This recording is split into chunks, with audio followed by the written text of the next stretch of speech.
تو کی بڑائی اور بڑائی اس خالق کائنات کے لیے لائق و ہے جس نے ہمیں اور آپ کو پیدا فرمایا، اور درود و سلام اس ذات بارکہ مقدسہ اور ساری کائنات کے لیے اس کو ہدایت بنانے کے لیے بھیجے ہے۔ عزیزان محترم، نوجوان دوستوں، بزرگوں اور بھائیوں، وقت کا کافی عرصہ ہو چکا ہے، اس لیے میں مناسب سمجھتا ہوں کہ اپنی پچھلی تقریر کو بنیاد بنا کر میں اپنی اگلی منزل کی طرف آگے ہوں۔ پچھلے لیکچر میں نے قرآن کریم سے، احادیث رسول صلی اللہ علیہ وسلم سے اور ایک بہت ہی بڑے عالم پیر شیخ عبدالقادر جیلانی رحمۃ اللہ علیہ کے تعلق سے اور ان کے فرمودات کے تعلق سے میں نے یہ بات آپ کے سامنے واضح کی تھی کہ ہر جگہ قرآن و سنت میں بھی اور بزرگوں کے اقوال میں بھی ہر جگہ ہمیں صرف اور صرف یہی دعوت دی جا رہی ہے اور صرف یہی بات ملتی ہے کہ اے لوگوں، قرآن و سنت کو لازم پکڑو، اللہ اور اس کے رسول کے فرمودات کو لازم پکڑو اور انہیں کے کہنے کے اوپر چلو۔ میرا موضوع سخن، جیسا کہ آپ کو معلوم ہے کہ جنتی جماعت کی پہچان کیا ہے، جو اس دور کا سب سے ہی اہم اور سب سے ہی ضروری موضوع ہے۔ کثیر تعداد میں مسلمان اس تعلق سے حیران و شدت ہیں اور پریشان ہیں کہ آج دنیا کے ہر طرف کے لوگ انہیں اپنی طرف بلاتے ہیں اور کہتے ہیں کہ ہمارے ادھر چلے آؤ، ہم جنتی ہیں۔ وہ کہتے ہیں ہمارے ادھر چلے آؤ، یہ سیدھا ہے، ہم ہماری طرف چلے آؤ، ہمارا طریقہ سب سے صحیح ہے، وہ ہماری طرف چلے آؤ، ہمارا مذہب سب سے درست ہے۔ آئیے میں جنتی جماعت کی کچھ نشانیاں آپ کے سامنے رکھوں کہ جو لوگ جنت کے خواہش مند ہیں، جو لوگ اپنے دل میں جنت کی آرزو رکھتے ہیں، تڑپ رکھتے ہیں، سوچ رکھتے ہیں، سوچ رکھتے ہیں، جلن رکھتے ہیں اور اس کی خواہش کے دلوں میں ہے، ان کی پہچان کیا ہے، ان کی نشانیاں کیا ہیں، ان کا طریقہ کیا ہے، وہ کس طرح سے زندگی کے اندر رہتے، چلتے، بڑھتے ہیں، اور ان کے ایمان و عقیدے کی بنیاد کیا ہے، ان کے اعمال کی بنیاد کیا ہے۔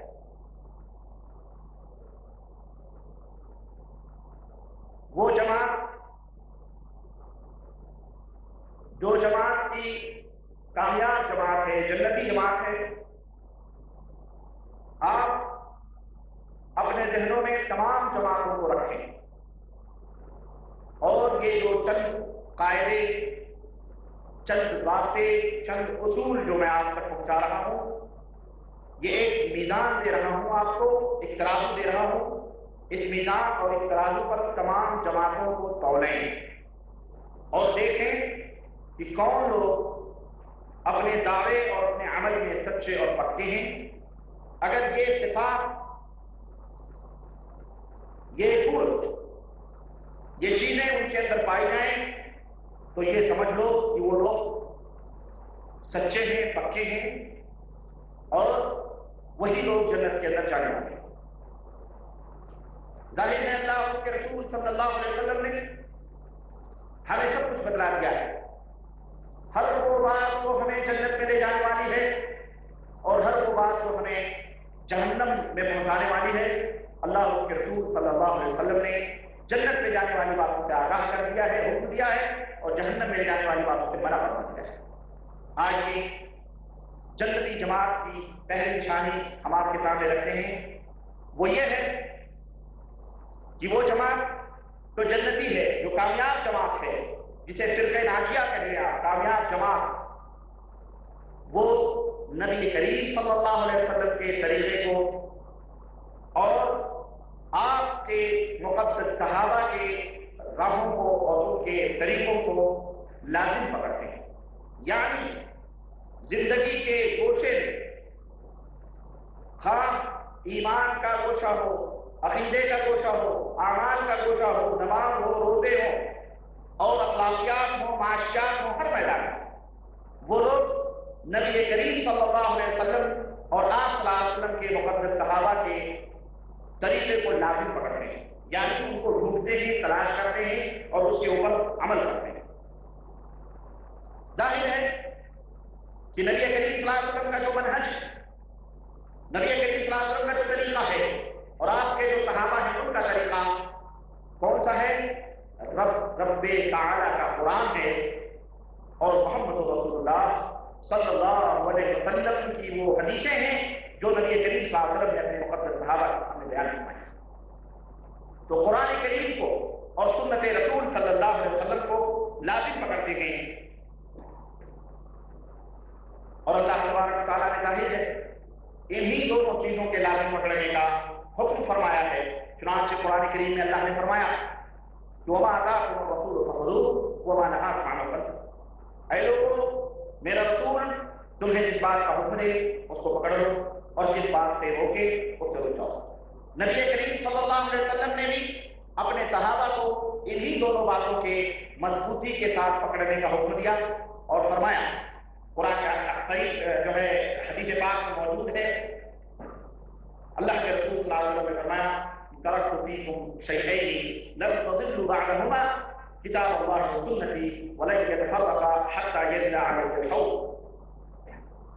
آپ صلی اللہ علیہ وسلم نے فرمایا کہ لوگوں میں تمہارے درمیان دو چیزیں چھوڑ کے جا رہا ہوں، دو چیزیں چھوڑ کے جا رہا ہوں اپنے اور وہ دونوں چیزیں کون سی ہیں؟ ایک اللہ کی کتاب ہے اور دوسری میری سنت ہے، اور یہ دونوں چیزیں اس وقت تک جدا نہیں ہو سکتی ہیں یہاں تک کہ یہ دونوں چیزیں ہمیں اور کے اوپر معلوم ہوگا، یعنی قیامت کی صبح تک یہ ان دونوں چیزوں سے جدا نہیں ہویا جا سکتا ہے، قرآن کریم اور سنت رسول کریم صلی اللہ علیہ وسلم۔ تو یہ پہلی پہچان اللہ کے نبی، اور دوسری روایت جو موطا کے اندر ہے اللہ کے نبی صلی اللہ علیہ وسلم نے فرمایا جو اسی معنی کو لیے ہوئے ہے ترکت فیکم امرین لن تضلوا ما تمسکتم بہما کتاب اللہ وسنتی۔ کہ لوگوں، میں تمہارے درمیان دو چیزوں کو چھوڑ کے جا رہا ہوں، جب تک تم ان دونوں چیزوں کو لازم پکڑو گے ہرگز گمراہ نہیں ہو سکتے ہو، اور وہ دونوں چیزیں اللہ کی کتاب اور میری سنت ہے۔ اس لیے جنتی جماعت کی پہچان یہ ہے کہ وہ اپنے ہر معاملات میں خواہ و ایمان، عقیدے، عبادات، اخلاقیات، کردار، معاشیات یا کیا غلط کچھ بھی ہو، ہر میدان میں کتاب اللہ اور سنت رسول اللہ صلی اللہ علیہ وسلم کو اپنا دستور بناتے ہیں اور اس کی روشنی میں عمل کرتے ہیں۔ نمبر دو، جنتی جماعت کی دوسری پہچان یہ ہے کہ اس جماعت کے اندر جب بھی کسی قسم کا اختلاف پیدا ہوتا ہے، کسی موضوع پر تنازع پیدا ہوتا ہے، کسی مسئلے میں ان کے اندر اختلاف پیدا ہو جاتا ہے، مختلف ہو جاتے ہیں لوگ، تو وہ لوگ اپنے ان مسئلوں کو قرآن و سنت کی روشنی میں حل کرتے ہیں، اپنے ان معاملات کو اللہ کے کلام اور نبی کریم صلی اللہ علیہ وسلم کے فرمودات کی روشنی میں حل کرتے ہیں، اختلافات اور عمل کرتے ہیں۔ چنانچہ اللہ تبارک و تعالیٰ کے فرمان کے اوپر عمل کرتے ہیں جس میں اللہ نے فرمایا کہ فَإِن تَنَازَعْتُمْ فِي شَيْءٍ فَرُدُّوهُ إِلَى اللَّهِ وَالرَّسُولِ، کہ اے مومنوں، اے مسلمانوں، اگر تمہارا کسی معاملے میں اختلاف ہو جائے، تم کسی مسئلے میں مختلف ہو جاؤ، فَرُدُّوهُ إِلَى اللَّهِ وَالرَّسُولِ، تو اسے اللہ اور اس کے رسول کی طرف لوٹا دو۔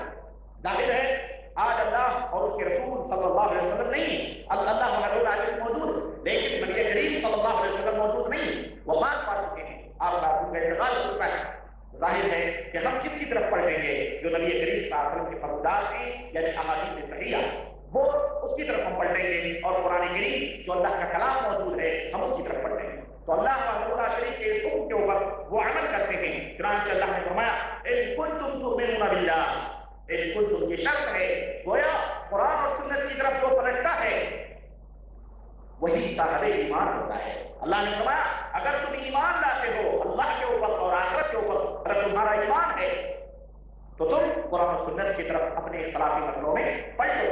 ذالک خیر، یہی سب سے بہتر بات ہے، یہی سب سے بہتر چیز ہے، وہ احسن تعلیلا، اور یہ بہترین تعلیم ہے، یہی بہترین بات ہے، یہی بہترین تعلیم۔ آج ہم دیکھ لیں اپنی جماعتوں میں، جہاں کہیں بھی جماعت جو بھی اپنے آپ کو جنتی ہونے کا دعویٰ کرتے ہیں، ہم اس کو دیکھیں، اس پردے کے اوپر رکھیں، کیا اپنے وہ اختلافی مسائل، اختلافی معاملات کو قرآن و سنت کے اوپر پیش کرتے ہیں یا نہیں کرتے ہیں؟ اگر قرآن و سنت کے اوپر پیش کرتے ہیں تو اہل خیر، اور قرآن و سنت نے جو بات بتلائی ہے اس کے اوپر عمل کر لیتے ہیں، اہل خیر یعنی صحیح ہے۔ لیکن اگر اختلافی مسائل میں قرآن و سنت سے ہٹ کر وہ کسی اور کی طرف اپنے مسئلے کو لے جاتے ہیں، کسی فلانے ٹھکانے کی طرف، فلانے حضرت، فلانے محدث، فلانے شیخ الحدیث، فلانے امام، فلانے کسی دوسری طرف لے جاتے ہیں، تو یوں سمجھ لو کہ ان کے اندر خیر اور بھلائی نہیں ہے، بلکہ خیر اور بھلائی ان لوگوں میں ہے جو قرآن و سنت کو لازم پکڑتے ہیں اور اپنے اختلافی معاملات میں قرآن و سنت کو حکم اور فیصل اور جج تسلیم کرتے ہیں۔ یہی وجہ ہے کہ قرآن کریم میں اللہ وحدہ لا شریک نے اپنے ربوبیت کی قسم کھاتے ہوئے اپنے محبوب سے فرمایا کہ فلا وربک لا یؤمنون حتی یحکموک فیما شجر بینہم ثم لا یجدوا فی انفسہم حرجا مما قضیت ویسلموا تسلیما، کہ اے میرے نبی، تیرے رب کے ربوبیت کی قسم ہے، لوگ اس وقت تک مومن نہیں ہو سکتے، لوگ اس وقت تک مومن نہیں ہو سکتے جب تک کہ اپنے اختلافی معاملات میں، جب تک کہ اپنے جھگڑے گھنٹے میں تجھے حکم نہ بنا لیں، تجھے جج نہ بنا لیں، تجھے فیصل نہ بنا لیں۔ ثم لا یجدوا فی انفسہم حرجا مما قضیت، پھر جو فیصلہ آپ فرما لیں، یعنی جو فیصلہ قرآن و سنت سے ثابت ہو جائے، اپنے دل کے اندر کوئی حرج نہ محسوس کریں، کوئی تنگی نہ محسوس کریں۔ ارے اس کے اوپر ہمارے مرشد نے تجھے فرمایا، ہمارے دین کا وجہ ہے نا، ہمارے حضرت کا وجہ ہے نا، ہمارے شیخ ہے نا، ہمارے فلانے فلانے، اور کو تلاش کریں، بلکہ اپنے دلوں کو کشادہ کرنے وہ تسلیم تسلیمہ اور صحیح ڈھنگ سے اس کو تسلیم کرنے، اس وقت تک مومن نہیں ہو سکتے۔ اور اس کی شان نزول آپ کو پتا ہے کہ یہودی اور مسلمان کا واقعہ نبی کریم صلی اللہ علیہ وسلم کے دربار میں پیش ہوا۔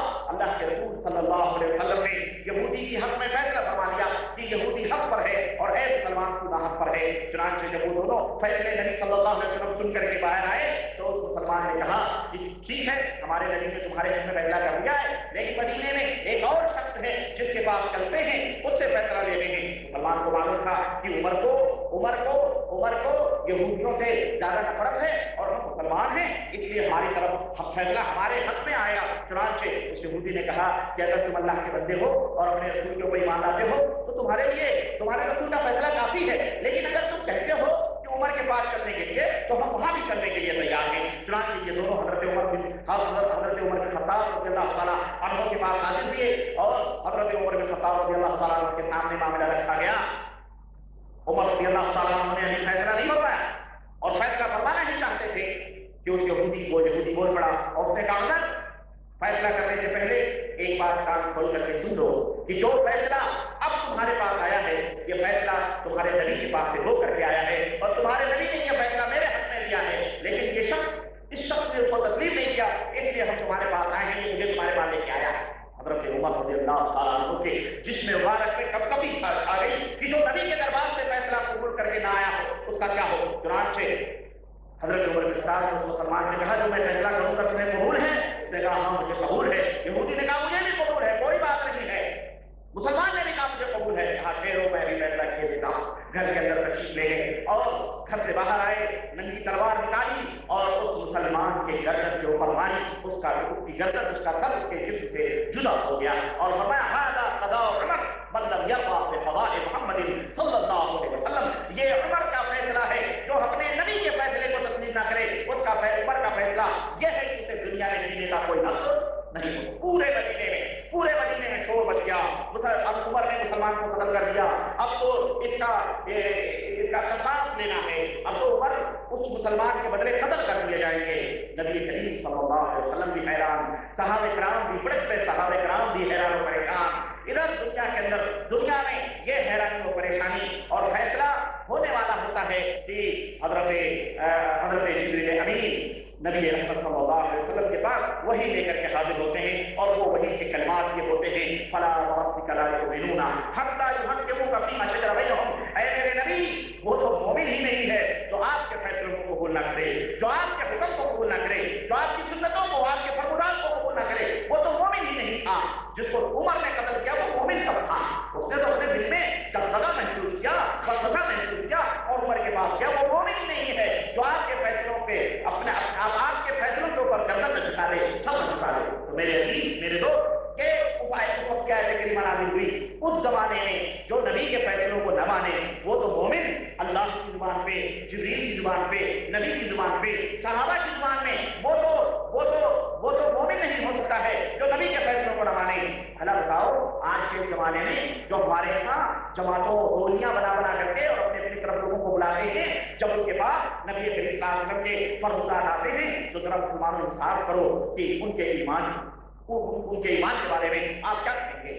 ان کے بارے میں آپ کا فیصلہ کیا ہوگا؟ ظاہر ہے اللہ اور اس کے رسول کا تو فیصلہ یہی ہے کہ جو نبی کے فرمان آ جانے کے بعد میں اپنے دلوں میں وسوسے دغدغے محسوس کرتے ہیں، تنگی محسوس کرتے ہیں، وہ مومن نہیں ہو سکتے۔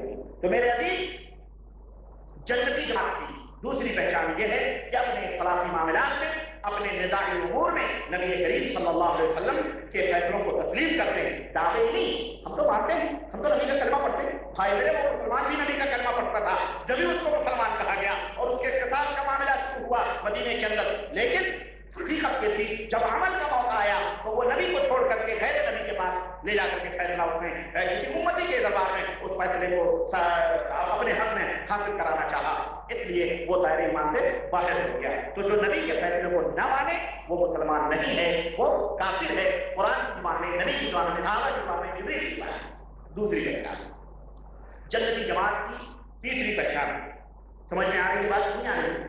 پہچان سمجھ میں آ رہی ہے نا؟ ہاں، اب اسی ترازو کے اوپر سب کو تولو اور جو بھی کہے اسے کہو بھائی میرے ہم جھگڑا نہیں کرتے، ہم اختلاف نہیں چاہتے، آپ جو کچھ کہہ رہے ہو یا جو کچھ کر رہے ہو قرآن و سنت کی دلیل دے دو، بات قرآن کریم کی دلیل دے دو، صحیح احادیث کی دلیل دے دو، صحیح احادیث کی دلیل دے دو، مان لیتے ہیں ہم جھگڑا نہیں کرتے، ہم اختلاف نہیں کرتے، ہم فرقہ پرست لوگ نہیں ہیں، فرقہ پرست لوگ تو آپ لوگ ہیں، فرقہ واقعہ تو آپ کہلاتے ہیں، مدرسوں سے لے کر کے عوام الناس تک، پبلک تک، جلسوں جلوسوں ہر جگہ فرقہ پرستی، آپ لوگوں کو فرقہ پرستی کی دعوت دیتے ہیں، ہم فرقہ پرستی کی دعوت نہیں دیتے، اس لیے کہ ہم نے اپنے عقل کو پکڑا ہوا ہے اور وہ ہے کتاب اللہ اور سنت رسول اللہ صلی اللہ علیہ وسلم۔ تیسری پہچان جنتی جماعت کی تیسری پہچان میں آپ کو بتاؤں، تیسری پہچان یہ ہے کہ جنتی جماعت کے جو لوگ ہوتے ہیں وہ اللہ اور اس کے رسول صلی اللہ علیہ وسلم کی باتوں کے اوپر کسی اور کی بات کو بطور دلیل نہیں پیش کرتے ہیں۔ اللہ اور اس کے رسول کی باتوں کے اوپر، اللہ اور اس کے رسول کے باتوں کو نیچے رکھ کر کے کسی تیسرے کی بات دلیل کے طور پر نہیں پیش کرتے، یعنی اللہ اور اس کے رسول کی باتوں کو ایک طرف ڈال کے صرف انہیں کی باتوں کو لے لے کے ڈھیلونے نہیں پیشتے ہیں، بلکہ اللہ اور اس کے رسول کی باتوں کو فوقیت دیتے ہیں۔ کہیں بھی کوئی معاملہ آیا قرآن کریم، نبی کریم صلی اللہ علیہ وسلم اگر موجود ہے تو دنیا ایک طرف اور اللہ اور اس کے رسول صلی اللہ علیہ وسلم کے فرمودات ایک طرف۔ چنانچہ اللہ تبارک و تعالیٰ نے قرآن کریم میں حکم دیا، سورہ حجرات آیت نمبر 1، اللہ تبارک و تعالیٰ نے فرمایا یا ایھا الذین آمنوا لا تقدموا بین یدی اللہ ورسولہ واتقوا اللہ ان اللہ سمیع علیم، کہ اے ایمان والو، خطاب مومنوں سے ہے کہ اے وہ لوگوں جو ایمان لانے کا دعویٰ کرتے ہو، اللہ اور اس کے رسول سے آگے بڑھنے کی کوشش کرو، اللہ اور اس کے رسول سے آگے بڑھنے کی کوشش نہ کرو، اور اللہ سے ڈرو، اللہ تبارک و تعالیٰ سننے والا ہے جو کچھ تم کہتے ہو اور تمہارے دلوں کے اندر جو کچھ بھی ہے سب جاننے والا ہے۔ تو جنتی جماعت کی پہچان یہ ہے کہ وہ اللہ اور اس کے رسول صلی اللہ علیہ وسلم کے فرمودات آ جانے کے بعد میں، اچھا یہ جماعت کی بھی پہچان یہی ہے اور اس افراد کی بھی پہچان یہی ہے، یہ بھی سوچ لو، فردن جنتی لوگوں کو بھی یہی پہچان ہے، اور یہی جنتی لوگ جب جمع ہو جائیں تو وہ جماعت ہو جائے، ہاں یہی جنتی لوگ جب جمع ہو جائیں تو وہ جماعت ہو جاتے ہیں۔ تو جنتی لوگوں کی بھی یہی پہچان ہے، جنتی جماعت کی بھی یہی پہچان ہے کہ اللہ اور اس کے رسول کے فرمان آ جانے کے بعد میں پھر اس کے اوپر کسی اور کی باتوں کو نہیں بیان کرتے ہیں، نہیں لاتے ہیں، نبی اللہ اور اس کے رسول کے اوپر کسی اور کی باتوں کو عمل نہیں کرتے ہیں۔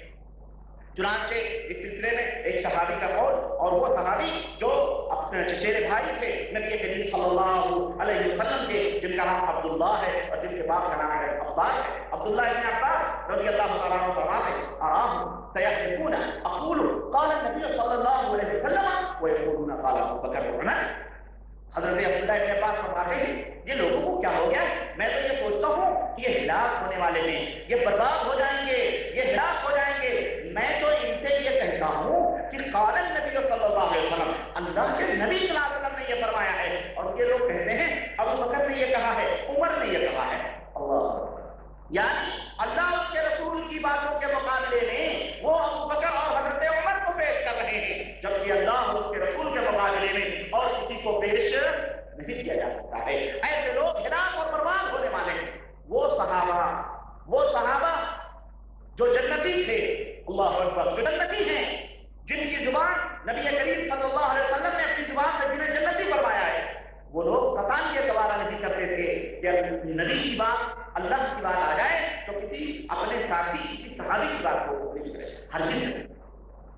آج کے زمانے میں اگر عبداللہ ابن عباس ہوتے اور ہمارے ملکوں کے جماعت والوں کے امیروں کو اور جماعت کے مفتیوں کو اور جماعت کے شیخ الحدیثوں کو جو مدرسوں میں قرآن و سنت نہیں پڑھاتے بلکہ عام مدرسوں میں قال فلان قال فلان نام قال فلان قال امام فلان قال فلان بتانا فلان، دنیا بھر کے فتوے طلب کرو کہ مفتی صاحب قرآن و سنت کی روشنی میں دلیل دیں تو اس میں قول نقل کرتے ہیں، ہمارے مذہب میں یہ ہے، فلانے مذہب میں یہ ہے، ٹھکانے نے یہ فرمایا، فلانے نے یہ فرمایا، ان کو وہ قرآن کی دلیل دو، حدیث کی دلیل دو، اللہ کی قسم فتوے ہم نے لکھے ہیں، فتووں میں قرآن اور سنت کی دلیل نہیں ہوتی، بلکہ یہ شامی ہے، یہ جو ہے کیا کہتے ہیں شامی ہے، یہ قدوری ہے، یہ شرع بتایا ہے، یہ فتاوی گیری ہے، یہ فلانا ہے، ٹھکانا ہے، ان سے کہو اللہ اس کے رسول نے کیا فرمایا ہے، اللہ اس کے رسول کی باتوں کو دلیل میں نہیں پیش کیا، ان کے یہاں قرآن و سنت کی کوئی ویلو اور اہمیت نہیں ہے، بلکہ فتوے پیش کیے جاتے ہیں۔ ہمارے اماموں نے فیصلہ کر کے یہی ہمارے لیے کافی ہے، ہمیں دلیل ڈھونڈنے کی نوٹ کی ضرورت نہیں ہے۔ ایسے لوگ ہلاک اور برباد ہونے والے ہیں۔ چوتھی پہچان جنتی جماعت والوں کی چوتھی پہچان کیا ہے؟ چوتھی پہچان یہ ہے کہ جنتی جماعت کے جو لوگ ہوتے ہیں وہ اللہ کی توحید کو اصل سمجھتے ہیں اور اللہ کی توحید کو لوگوں کے سامنے بیان کرتے ہیں اور اس کو کھول کر کے بیان کرتے ہیں۔ اور اللہ کی توحید کیا ہے؟ اللہ کی توحید یہ ہے کہ اللہ کی ساری عبادتوں میں اللہ تبارک و تعالیٰ کو ایک ماننا، جتنی بھی عبادتیں ہیں، چاہے وہ استعانت و مدد ہو، چاہے وہ مدد طلب کرنا ہو، چاہے وہ پکارنا ہو، دعا مانگنا ہو، اور چاہے وہ جو ہے کیا کہتے ہیں نظر کرنی ہو، چاہے وہ ذبح کرنی ہو، چاہے وہ توکل ہو، چاہے وہ رجا ہو، چاہے وہ امید ہو، یعنی جتنی بھی توحید عبادت ہے ان تمام عبادتوں کو اللہ وحدہ لا شریک کے لیے خاص کرتے ہیں۔ جنتی جماعت کی پہچان یہ نہیں کیا کہ توحید ان کا مشن ہے اور توحید ان کا اصل اصول ہے اور توحید کی دعوت ان کی اہم مشن ہے، جو نبیوں کی دعوت تھی، جو انبیاء علیہ السلام کی دعوت رہی ہے، اس کو وہ اصل جانتے ہیں اور ہر جگہ توحید کو بیان کرتے ہیں۔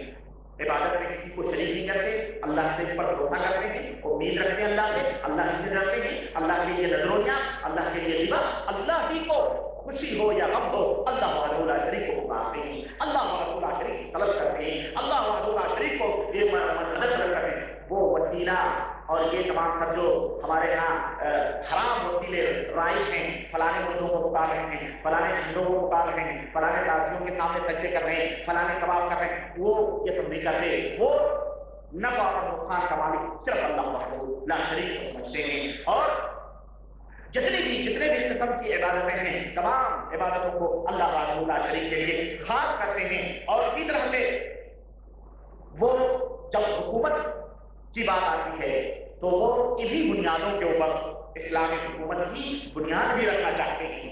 جنتی جماعت کے لوگ صرف دعوے نہیں کرتے بلکہ حقیقی توحید کے بنیاد پر اسلامی سلطنت اور اسلامی حکومت کو چاہتے ہیں کہ جب بھی کوئی بنیاد بنے، اسلامی حکومت بنے تو سب سے پہلے اسی توحید کی بنیاد پر بنے۔ چنانچہ جنتی جماعت کے لوگ شرک کے جتنے بھی مظاہر ہیں، شرک کے جتنے بھی آثار ہیں، شرک کی جتنی بھی نشانیاں ہیں، وہ سب سے پہلے ان کی کوشش ہوتی ہے ان نشانیوں کو روئے زمین سے، اس صفحہ ہستی سے مٹا دیا جائے۔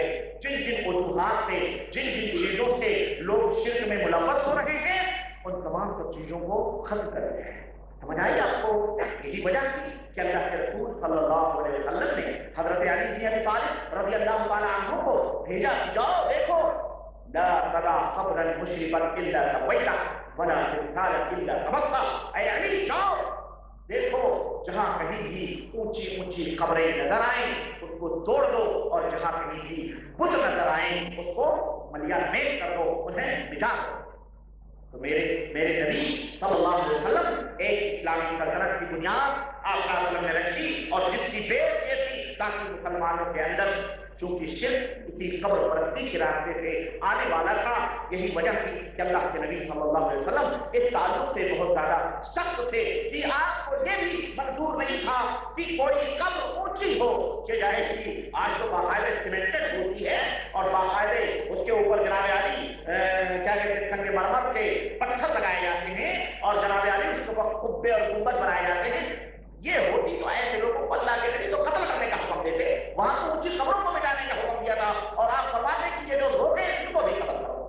تو میرے عزیز، اسلامی سلطنت کی جو بنیاد ہے وہ توحید کے اوپر ہوگی، اور صرف زبانی نہیں بلکہ شرک کے جتنے بھی مظاہر ہیں، شرک کے جتنی بھی نشانیاں ہیں، سب سے پہلے ان کا خاتمہ، ان کو مٹاؤ، ان کو مٹا کے پھر قرآن و سنت کو نافذ کرو اور اسلام کو نافذ کرو، ورنہ ایسے ہی دعوے ہو کہ ہم اسلامی سلطنت کے لوگ ہیں اور ہم اسلام لانا چاہتے ہیں، اور شرک یوں ہی جوانی کے اوپر، بدعات اور خرافات یوں ہی شباب کے اوپر رہیں، اور تم کہو ہم اسلام لائیں گے۔ کون سا اسلام لاؤ گے بھائی؟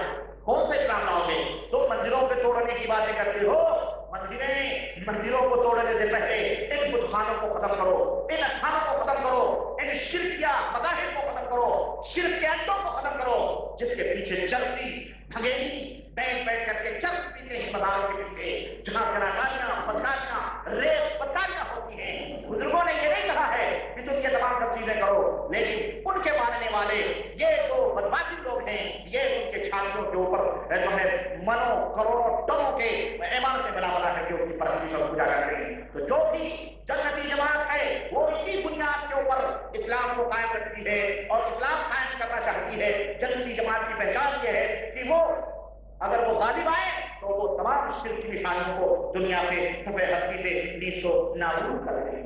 یہ چوتھی پہچان، میں مختصر طور پر اشارے کر کے آگے بڑھ رہا ہوں، یہ اشارے آپ اس کو سمجھتے جائیں۔ جنتی جماعت کی پانچویں پہچان، جنتی جماعت کی پانچویں پہچان یہ ہے کہ جنتی جماعت کے لوگ جو ہوتے ہیں وہ سنتوں کو زندہ کرتے ہیں، سنتوں کو، نبی کریم صلی اللہ علیہ وسلم کی جو حدیثیں ہیں، نبی کریم صلی اللہ علیہ وسلم کی جو سنتیں ہیں اس کو زندہ کرتے ہیں اپنی عبادتوں میں۔ یعنی نبی عبادت جب کرتے ہیں تو نبی کریم صلی اللہ علیہ وسلم کی سنت کی پیروی میں جیسا نبی کریم صلی اللہ علیہ وسلم نے فرمایا ہے وہی عبادت کرتے ہیں، اپنی عبادتوں کے ذریعے سے سنت کو زندہ کرتے ہیں، اپنے معاملات کے ذریعے سے سنتوں کو زندہ کرتے ہیں، اپنے اخلاق اور عادات اور اپنے طور اور طریقوں سے سنت کو زندہ کرتے ہیں، اپنی زندگی میں سنتوں کو نافذ کرتے ہیں، اپنی زندگی میں، اپنے گھروں میں، اپنے محلوں میں ہر جگہ سنتوں کو نافذ کرتے ہیں، سنتوں کو زندہ کرتے ہیں۔ یہ جنتی جماعت کی پہچان ہے اور لوگوں کو سنت کے زندہ کرنے کی دعوت دیتے ہیں۔ یہی وجہ ہے کہ جب یہ سنتوں کو زندہ کرنے کی بات کرتے ہیں اور سنتوں کو لوگوں کے درمیان پھیلانے کی بات کرتے ہیں تو یہ ایک اجنبی سے لوگوں کے اندر اجنبی بن جاتے ہیں، بیچارے اجنبی ہو جاتے ہیں، لوگ انہیں ایسا سمجھتے ہیں کہ یہ کوئی دوسری مخلوق ہے، یہ کسی دوسری جگہ سے آئے ہوئے لوگ۔ چنانچہ میں آپ کو ہمارے بہت سارے بھائیوں نے بتلایا ہے کہ باتیں ان کی زندگی میں آتی ہیں کہ جب وہ قرآن و سنت کو لازم پکڑ لیتے ہیں اور اپنے وطن جب واپس جاتے ہیں بیچارے تو سنتوں کو زندہ کرتے ہیں تو اس کے اوپر ان کو عجیب نظروں سے دیکھا جاتا ہے۔ چنانچہ بعض مساجد میں جب وہ گئے اور مغرب کی نماز کے مغرب کی اذان ہوئی اور انہوں نے وہ سنت جو نبی کریم صلی اللہ علیہ وسلم کی ہے کہ جس میں آپ صلی اللہ علیہ وسلم نے فرمایا صلوا قبل المغرب، کہہ لوگوں کو مغرب کی نماز سے پہلے 2 رکعت پڑھو، صلوا قبل المغرب، صلوا قبل المغرب، مغرب پہلے نماز پڑھو، مغرب سے پہلے نماز پڑھو، مغرب سے پہلے نماز پڑھو، من شاء جو چاہے۔ وہ چاہتے ہیں کہ سنت کو زندہ کریں، لوگوں کے اندر متعارف کریں۔ تو جب وہ نماز پڑھنے لگتے ہیں تو لوگ عجیب و غریب نظروں سے دیکھتے ہیں، یہ کیا پڑھ رہا ہے، یہ کون سی نماز پڑھ رہا ہے؟ کیوں؟ وہ بیچارے ججوں کو یہ ملا جو ہے نا، بس یہاں تک کہ مولوی بھی نہیں بتاتا، اور بعض مولویوں سے جب لوگوں نے پوچھا کہ کون سی نماز پڑھ رہا ہے لوگ کیسے آ کر کے، وہ کہتے ہیں شامل لوگ، آسان جواب ہے کہ شامل مذہب کے لوگ ہی اس لیے ایسا کریں۔ دیکھیں یہ مصیبت نہیں تو اجنبی بن گیا بیچارہ وہ، اگر اس نے رفع دین کر لیا، یہ کون سی یہ مکھی چھاڑ رہا ہے، یہ ہاتھ لا ہے چھڑوا مکھی چھاڑ رہا ہے، ارے ظالموں، اللہ کے نبی کی سنت ہے، ان ملانوں سے پوچھو کہ تم کیوں لوگوں کا لوگ آنکھ پر برباد کر رہے ہو؟ اگر اس نے زور سے آمین کہتی کہتے ہیں یہ یہود و نصارہ کی بات ہے، اس کی بات ہے، ارے جو آمین ہے اس کے منہ میں انگار بھرے جائیں گے، اس لیے زور سے آمین نہ پڑھ کرو۔ اے ظالموں سے کہو کہ اللہ کے نبی صلی اللہ علیہ وسلم نے فرمایا ہے کہ اے لوگوں، سلام کو لوگوں کے اندر پھیلاؤ، سلام کو لوگوں کے اندر پھیلاؤ، اس لیے یہودی اس سے جلتے ہیں، اور زور سے آمین کہا کرو، اس لیے اس سے بھی یہودی جلتے ہیں۔ تو زور سے آمین کہنے سے اور سلام پھیلانے سے یہودیوں کو جلن ہوتی ہے، تو جس کو جلن ہو وہ مسلمان فیصلہ کرو، وہ یہودیوں کی پہچان، وہ یہودیوں کی فطرت اس کے اندر ہے۔ تو میں یہ نہیں کہتا، یہ تو بات کی بات ہے، یہ تو اعمال کی بات ہے، عقیدے کی بنیاد کے اوپر بھی جب آپ توحید کی دعوت دو گے، جب آپ سنت کی دعوت دو گے، تم کون سے زمانے کی بات کر رہے ہو؟ ہم کیا کرتے ہیں اللہ اور اس کے رسول کے برخلاف کو؟ ہمارے لیے حضرت جی نے جو فرمایا ہے، قبلہ مسلم نے جو فرمایا ہے، ہم امام اعظم نے جو فرمایا ہے، امام فلاں نے فرمایا، ہمارے لیے وہ حجت اور دلیل ہے، ہم مقلد ہیں، اس لیے ہم قرآن و سنت کو نہیں سمجھتے ہیں۔ ایسے کہو کہ اگر تم مقلد ہو اور امام حنیفہ رحمۃ اللہ علیہ کی طرف اپنی گڑھے کے مطلبوں کو منسوخ کرتے ہو، جبکہ ہمارا یہ عقیدہ ہے کہ امام صاحب رحمۃ اللہ علیہ سے بری ہیں، کیونکہ ایسی جھوٹی باتیں امام صاحب رحمۃ اللہ علیہ نہیں بیان کر سکتے، ان سے کہو تو وہی امام صاحب بھی تو فرماتے ہیں، امام ابو حنیفہ رحمۃ اللہ علیہ نے تو فرمایا ہے کہ جو شخص میرے باتوں کی دلیل جانے بغیر فتویٰ دے، جو شخص میری باتوں کی دلیل جانے بغیر فتویٰ دے یا مسئلہ بتائے، اس کے لیے حرام ہے، وہ حرام کام کرتا ہے۔ اس سے کہو امام صاحب کا یہ فرمان تم کیوں نہیں مانتے ہو؟ امام صاحب جب تم کہتے ہو ہم نبی ہیں تو امام حنیفہ رحمۃ اللہ علیہ کی بات کو پابند کر سکتے، جس کی دلیل ہے کہتے نہیں ہمارے امام نے فرما دیا دلیل، امام صاحب کہہ رہے ہیں کہ میرے بات کی دلیل جانے بغیر اگر کوئی شخص عمل کرتا ہے یا میرے باتوں کی دلیل جانے بغیر فتویٰ دیتا ہے وہ حرام کام کرتا ہے، حرام ہے اس کے لیے کہ میرے باتوں کی دلیل جانے بغیر فتویٰ دے، اس کے لیے حرام ہے۔ تو پھر دلیل کہاں؟ تو میرے عزیز میرے بھائی، عرض کرنے کا مطلب یہ ہے کہ جنتی جماعت کی پہچان یہ ہے کہ وہ سنتوں کو زندہ کرتے ہیں اپنی عبادتوں میں، اپنے طور طریقوں سے، اپنے شادی بیاہ میں، اپنے رسم و رواج میں، اپنے عادات میں، اپنی زندگی میں، اپنی تمام سب چیزوں میں سنت رسول صلی اللہ علیہ وسلم کو لازم کرتے ہیں۔ چنانچہ اللہ کے رسول صلی اللہ علیہ وسلم نے ان لوگوں کے بارے میں جنہیں قوم اجنبی سمجھتی ہے، جو قوم کے اندر بیچارے تھوڑے ہوتے ہیں لیکن سنت کے پابند ہوتے ہیں اور عجیب و غریب نظروں سے انہیں دیکھا جاتا ہے، اللہ کے نبی صلی اللہ علیہ وسلم نے فرمایا، خوشخبری دی ہے، کیا؟ ان الاسلام بدأ غریبا، ان الاسلام بدأ غریبا سيعود غریبا كما بدأ فطوبى للغربى، رواہ مسلم، صحیح مسلم کی روایت۔ اللہ کے نبی صلی اللہ علیہ وسلم نے فرمایا کہ دیکھو اسلام جو ہے نا غربت کی حالت میں شروع ہوا تو غریب، اسلام غربت کی حالت میں پھیلا، غریب تھا، کفار و مشرکین کے درمیان اجنبی تھا لوگ کہتے تھے یہ کون؟ یہ صابی ہو گئے، یہ کیا ہو گئے؟ صابی۔ کفار مکہ، مشرکین مکہ، ان لوگوں کو جو لوگ نبی علیہ السلام کے دامن سے وابستہ ہو جاتے تھے اور نبی کا کلمہ پڑھ لیتے تھے، تاریخ اور سیرت اور احادیث میں کفار مکہ کیا کہا کرتے تھے ان کو؟ صابی، صاد الف با یا۔ صابی کس کو کہتے ہیں؟ جو باپ داداؤں کے دین کو چھوڑ کر کسی اور دین پہ ہو گیا ہو، اسے صابی کہا جاتا ہے۔ تو وہ لوگ کفار و مشرکین کی نظروں میں صابی تھے، جو نبی علیہ السلام کے دامن سے وابستہ ہو گئے تھے اور اللہ کے نبی کے فرمودات کو عمل کرتے تھے، وہ صابی ہو گئے۔ اور آج کے زمانے میں جو کوئی شخص اللہ اور اس کے رسول کے دامن سے وابستہ ہو جاتا ہے اور قرآن و سنت کو لازم پکڑتا ہے اور اپنے کردار، اپنے عمل اور اپنے عقیدے اور اپنے عبادات سے اللہ کے نبی صلی اللہ علیہ وسلم کی سنت کو زندہ کرتا ہے، تو ان کو وہابی کہا جاتا ہے۔ کیا کہا جاتا ہے؟ وہابی۔ اور الحمدللہ انہوں نے نسبت بھی بڑی اچھی کی ہے ہماری، اللہ کا فضل ہے۔ بھائی کوئی پاکستان کا ہے تو اس کو کیا کہا جاتا ہے؟ پاکستانی۔ سعودیہ کا ہے تو اس کو کیا کہا جاتا ہے؟ سعودی۔ ہندوستان کا ہے تو اس کو کیا کہا جاتا ہے؟ ہندوستانی۔ بنگلہ دیش کا ہے تو اس کو کیا کہا جاتا ہے؟ بنگلہ دیشی، یعنی بنگلہ دیش کا رہنے والا، پاکستان کا رہنے والا، ہندوستان کا رہنے والا، سعودیہ کا رہنے والا، امریکہ کا رہنے والا، برطانیہ کا رہنے والا، روس کا رہنے والا، افغان کا رہنے والا، ہے کہ نہیں؟ انہوں نے ہمیں کیا کہا؟ وہابی۔ کیا؟ اور وہاب کس کا نام ہے؟ اللہ اکبر، وہاب کس کا نام ہے؟ اللہ وحدہ لا شریک کا نام ہے. تو وہابی اللہ والا، وہاب والا، اور تم ہی وہ اللہ والوں کو گالی دیتے ہو، شرم نہیں آئی؟ غیرت نہیں آئی؟ سمجھا کرو. اور اللہ نے تمہاری زبان پہ نام بھی ایسا دلوایا جو اپنی طرف منسوب ہو، وہابی، وہابی اللہ والا. تم بدعتی، بدعت والا، بدعتی، بدعت والا، رضا قالی، رضا والا، قادری، قادری والا، چشتی جو چشتیا کے والا، سحر بندی، سحر بند والا، نقش بندی، نقش بند والا ہے کہ نہیں؟ ٹھیک ہے. حنفی، ابو حنیفہ والا، مالکی، امام مالک والا، شافعی، شافعی، شافعی. ہمیں تم نے نام دیا وہابی اللہ والا، اور تم انہیں اللہ والا کو برا بنا رہے ہیں. مسلمان تو تم کو بیوقوف بنا رہے ہیں. سمجھ رہے؟ یہ جو ہے نا اجنبی ہو گئے بیچارے اپنے ماحول میں. تو اللہ کے نبی پاک بتاتے ہیں کہ جب اسلام جب شروع ہوا تھا تو اجنبی تھا ماحول میں، اسی طرح سے اسلام اس دنیا سے مٹتا جائے گا، ختم ہوتا جائے گا، قیامت قریب آتی جائے گی تو یوں ہی سمٹ کے غریب اور اجنبی ہوتا جائے گا. یہاں تک کہ اللہ کے نبی پاک فرماتے ہیں جب قیامت قریب آئے گی یعرض الاسلام الى المدینہ کما تعرض الحیۃ فی جحرها. اسلام پوری دنیا سے سمٹ کے مدینے میں آ جائے گا جس طرح سے کہ سانپ سمٹ کر کے اپنے دلوں کے اندر گھس جاتا ہے. بالکل اسلام سمٹ کے مدینے میں آ جائے گا. سمجھا؟ اور آج مدینے والے ہی کے امام کے پیچھے نماز پڑھنے کو ہمارے یہاں کے مفتیان اور شیخ الحدیث نعرہ لگواتے ہیں کہ اب حرمین کے اماموں کے پیچھے نماز پڑھنا جائز ہے. فتویٰ دیتے ہیں حرام ہے. نعوذ باللہ.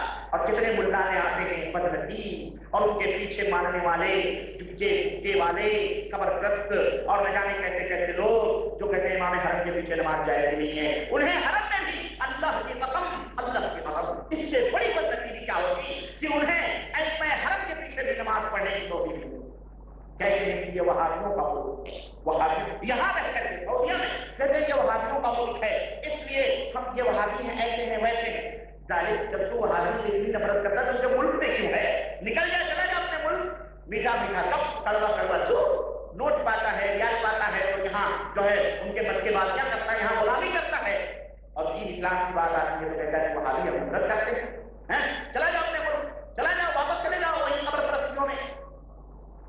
یہ کتنی بڑی دوگلے بڑی کی بات ہے، یہ دوگلا بڑی ہے. میرے عزیز، میرے دوست، یہ قوم کے دھوکے دار لوگ ہیں جو امت کو دھوکہ دے رہے ہیں. تو اللہ کے نبی صلی اللہ علیہ وسلم نے فرمایا کہ اسی طرح سے انسان اجنبی ہو جائے گا.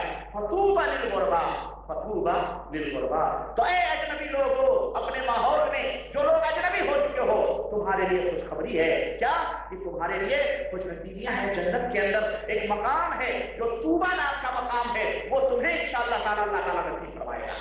تو تمہارے لیے خبریاں ہیں. اگر اپنے وطن واپس جا رہے ہو، اپنے گاؤں واپس جا رہے ہو، اپنے محلے واپس جا رہے ہو، اپنی بستیوں میں جا رہے ہو، اور تمہیں لوگ گھور گھور کے غلط نظروں سے دیکھیں اور کہیں فلانے کا بیٹا سعودیہ گیا وہ حاوی بن کر کے آ گیا، فلانے کے بیٹا سعودیہ گیا وہ حاوی بن کر کے آ گیا. اجنبی سمجھیں گے، ملا نے تمہیں تانا کچھ نہیں کریں گے، ملا نے تم سے جھگڑیں گے، لڑیں گے، فتنہ پھیلائیں گے، فساد کرائیں گے، تمہارا مسلمان بائیکاٹ ہوگا، نکاح کا بائیکاٹ ہوگا، ہر چیز کے اندر تمہارے بائیکاٹ کریں گے.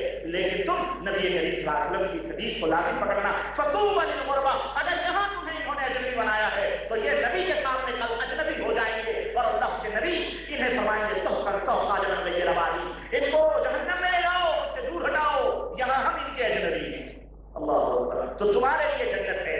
سمجھ رہے ہیں؟ اسی طرح اللہ کے نبی صلی اللہ علیہ وسلم یہ حدیث اور یہ مسلم کی حدیث ہے. اور اس طرح اللہ کے نبی صلی اللہ علیہ وسلم نے فرمایا کہ طوبى للغرباء.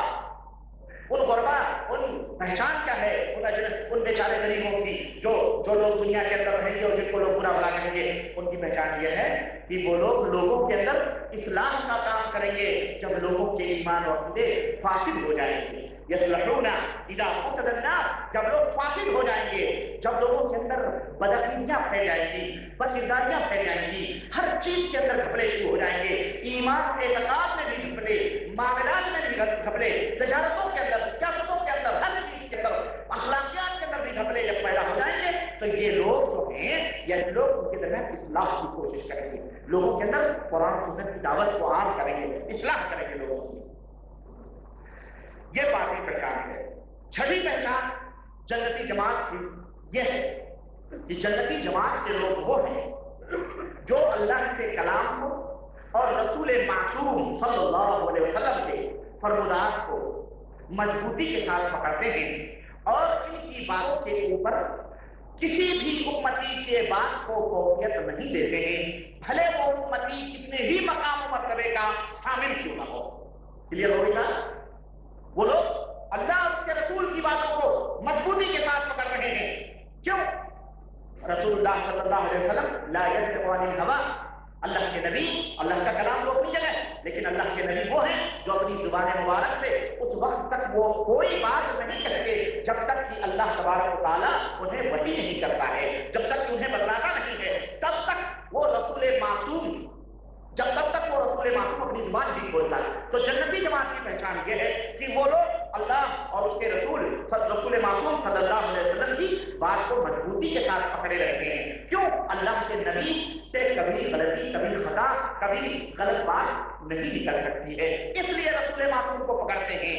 لیکن عام امتی، نبی کے بعد جو امت کے لوگ ہیں، کیا وہ بھی معصوم نہیں؟ کیا اسے بھی غلطی نہیں ہو سکتی؟ کیا اس سے بھی خطا نہیں ہو سکتی؟ ہاں، کتنے سے بڑے سے بڑا کیوں نہ ہو، کتنے سے بڑے بڑا مجدد کیوں نہ ہو، کتنے بڑے سے بڑا کیوں نہ ہو، اللہ کے حبیب جناب محمد رسول اللہ صلی اللہ علیہ وسلم فرماتے ہیں، مسند احمد کی روایت فرماتے ہیں، کل بنی آدم خطاء، کل بنی آدم خطاء، آدم کا ہر بیٹا غلطی کرنے والا ہے، آدم کی ہر اولاد غلطی کرنے والی ہے، وخیر الخطائین التوابون، لیکن بہترین غلطی کرنے والے، بہترین خطا کار، دیکھیں خطا کار بھی بہترین ہوتے ہیں، مجرم بھی اچھے ہوتے ہیں، لیکن ان کی پہچان کیا ہے؟ اچھے مجرموں کی، اچھے غلطی کرنے والوں کی، اچھے مجرموں کی پہچان یہ ہے التوابون، اللہ تعالیٰ سے توبہ کرتے ہیں، اپنی غلطیوں سے اللہ سے توبہ کرتے ہیں اور آئندہ اس کو نہیں کرتے ہیں۔ اسی طرح سے حضرت امام مالک رحمۃ اللہ علیہ، امام دار الہجرہ فرماتے ہیں کہ لیس احد بعد النبی صلی اللہ علیہ وسلم الا یؤخذ من قوله ویترک الا النبی صلی اللہ علیہ وسلم، اللہ کے نبی صلی اللہ علیہ وسلم کے بعد اس دنیا کے اندر کوئی بھی بشر، کوئی بھی انسان ایسا نہیں ہے جس کی بات کو لیا بھی جا سکتا ہے اور چھوڑا بھی جا سکتا ہے، کوئی بھی بشر اس کی بات لے بھی سکتے ہیں اور اس کو چھوڑ بھی سکتے ہیں، الا النبی صلی اللہ علیہ وسلم، سوائے نبی کریم صلی اللہ علیہ وسلم کی باتوں کو۔ کیوں؟ ان کی باتوں کو صرف ہمارا فرض ہے کہ ہم ان کے اوپر عمل کریں، ہم اس کو چھوڑ نہیں سکتے۔ تو یہ چھٹی پہچان ہے۔ اور ساتویں پہچان کیا ہے؟ ساتویں پہچان یہ ہے کہ جنتی جماعت کے لوگ ہمیشہ قرآن و سنت کی بات کرتے ہیں، ہمیشہ قرآن و سنت کی بات کرتے ہیں، وہ حدیث رسول صلی اللہ علیہ وسلم کے اوپر عمل کرتے ہیں۔ یہی وجہ ہے کہ انہیں اصحاب حدیث کہا جاتا ہے، انہیں اہل حدیث کہا جاتا ہے، یعنی اصحاب حدیث ہیں، وہ حدیثوں کو پکڑنے والے ہیں۔ لیکن جن لوگوں نے صرف اپنا نام سنت والا رکھا ہوا ہے، اہل سنت رکھا ہوا ہے، تو شیخ عبد القادر جیلانی رحمۃ اللہ علیہ کی بات آپ نے پچھلے درس میں سنی کہ انہوں نے اپنا نام رکھا ہوا ہے لیکن ان کے کام اہل سنت والجماعت جیسے نہیں ہیں۔ تو اہل سنت وہ لوگ اہل سنت ہیں جن کے بارے میں رسول اللہ صلی اللہ علیہ وسلم نے فرمایا، ان اہل سنت والجماعت کے بارے میں جن کا نام شیخ عبد القادر جیلانی نے اہل حدیث رکھا ہے، محدثین نے اہل حدیث کہا ہے، ان کے بارے میں اللہ کے رسول صلی اللہ علیہ وسلم نے فرمایا کہ لا تزال طائفة من امتی ظاہرین علی الحق لا يضرهم من خذلهم حتى يأتي امر اللہ۔ اللہ کے رسول صلی اللہ علیہ وسلم نے فرمایا، رواه مسلم، صحیح مسلم کی روایت، نبی کریم صلی اللہ علیہ وسلم فرماتے ہیں کہ میری امت کی ایک جماعت، طائفہ کس کو کہتے ہیں؟